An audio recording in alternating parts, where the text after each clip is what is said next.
Faut-il imposer un délai d'1 an maximum pour rendre un jugement? C'est l'affiche du jour dans notre série Y'a Match. À la barre, 2 experts aux plaidoiries qui se croisent. Et cette fois, c'est à vous de juger. D'un côté, François Moulignot, avocat au barreau de Tournai. Il souligne tous les obstacles à la réduction des délais. Face à lui, Henri Bossely, ancien professeur de la procédure pénale à l'Université catholique de Louvain. Pour lui, dans beaucoup de cas, pour que la justice soit rendue correctement, cette limite d'1 an doit être un vrai objectif pour la magistrature.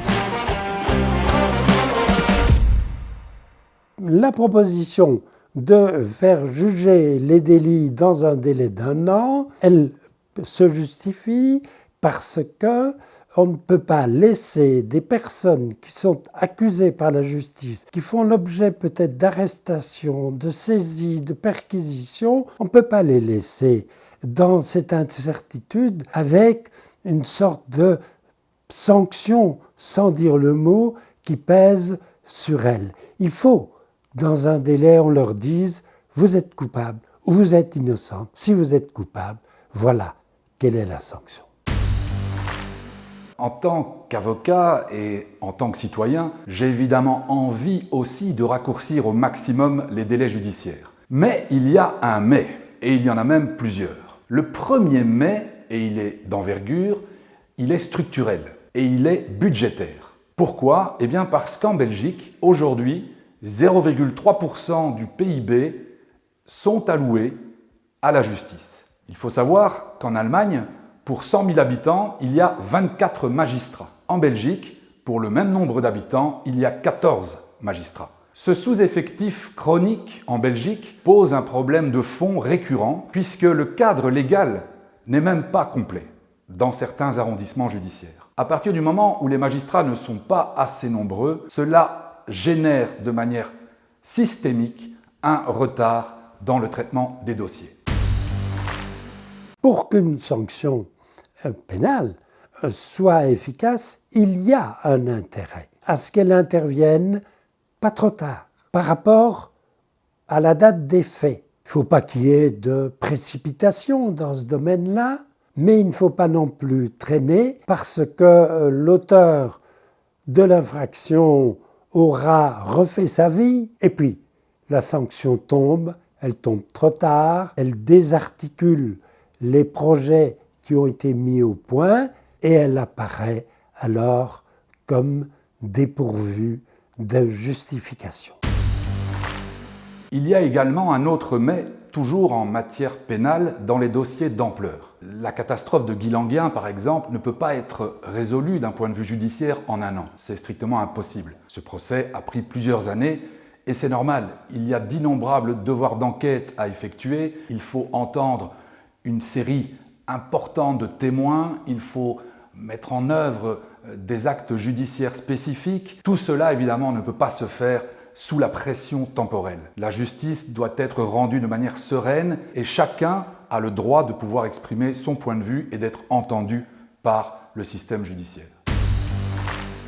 Évidemment, l'opinion publique est informée d'un certain nombre de crimes ou de délits. Elle peut s'inquiéter, elle peut être scandalisée et puis alors elle s'aperçoit que même lorsque les auteurs des faits sont identifiés, les poursuites pénales ont lieu tardivement, parfois très longtemps après les faits. On a l'impression alors que les faits restent impunis. Et de ce point de vue-là, ça provoque évidemment un effet tout à fait néfaste. Bon, alors évidemment, il faut qu'on se rende bien compte qu'en instaurant un nouveau délai très court d'1 an, on va provoquer de nouvelles désillusions dans la population. Parce qu'on risque d'avoir des inculpés qui seront jugés trop tard, d'1 semaine, de 2 semaines, et puis on devra le dire, les poursuites ne sont plus possibles. Donc, il faut que la règle soit modélisée, il faut que le périmètre d'application de la règle soit soigneusement défini pour éviter ce nouveau sentiment d'impunité qui existe dans la population et qui crée beaucoup de soucis et beaucoup d'inquiétudes.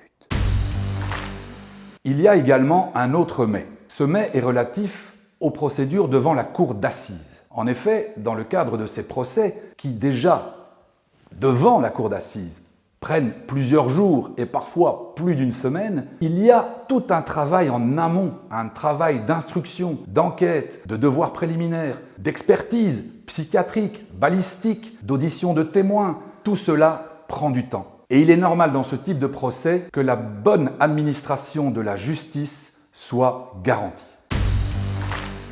Il y a des procédures qui peuvent être simplifiées en utilisant les technologies modernes pour, par exemple, la comparution en vidéoconférence. Poursuivons l'informatisation pour arriver à ce que les dossiers soient informatisés. Là, on pourra gagner du temps. Il y a également un mais en matière civile, puisqu'il y a le droit pénal d'une part, mais il y a aussi toutes les matières civiles. Par exemple, le droit de la construction. Dans le cadre d'un dossier en droit de la construction, si un immeuble s'effondre, il y a évidemment toute une série d'intervenants. Il y a le maître d'ouvrage, il y a l'architecte, il y a l'entrepreneur principal, ses sous-traitants, l'ingénieur en stabilité, le coordinateur de chantier, et peut-être encore d'autres intervenants. Toutes ces parties ont évidemment le droit de s'exprimer dans le cadre d'un procès équitable dans le respect du principe contradictoire. Il va de soi que dans ce type de dossier, un expert judiciaire est souvent désigné. Celui-ci déposera des préliminaires et un rapport définitif d'expertise auquel toutes ces parties que je viens de citer pourront aussi répondre. Tout cela ne peut pas se faire en un an. Je viens d'expliquer que la règle s'appliquerait à partir du moment où une personne est inculpé, est inquiété, est arrêté préventivement. Donc, ça veut dire que la règle ne s'appliquerait pas tant qu'on n'a pas identifié des suspects, tant qu'on ne les a pas mis en cause. Par exemple, celui qui parvient à se cacher au fin fond de l'Amazonie, la règle de une année, du jugement dans une année, ne s'appliquerait évidemment pas. On sait qu'aujourd'hui, les affaires qui sont jugées en assises ne sont jamais jugées dans le délai d'un an et qu'on ne pourrait guère aller plus vite. Il faudra admettre que le délai soit suspendu pour les affaires qui sont renvoyées aux assises, c'est-à-dire une bonne centaine d'affaires par an. Lorsque l'inculpé demande l'accomplissement de devoirs complémentaires, lorsqu'il fait un recours, lorsqu'il va en appel, évidemment le délai sera suspendu. Puis enfin, il est évident qu'à l'égard des crimes qui sont imprescriptibles, je pense aux crimes contre l'humanité, aux crimes de guerre, aux crimes de génocide, aux crimes de viol, il faudra prévoir des délais qui sont différents. On ne peut pas dire qu'une fois qu'un inculpé est trouvé et identifié en Belgique, il doit être jugé dans le délai d'un an. Ce n'est pas possible pour des faits aussi graves.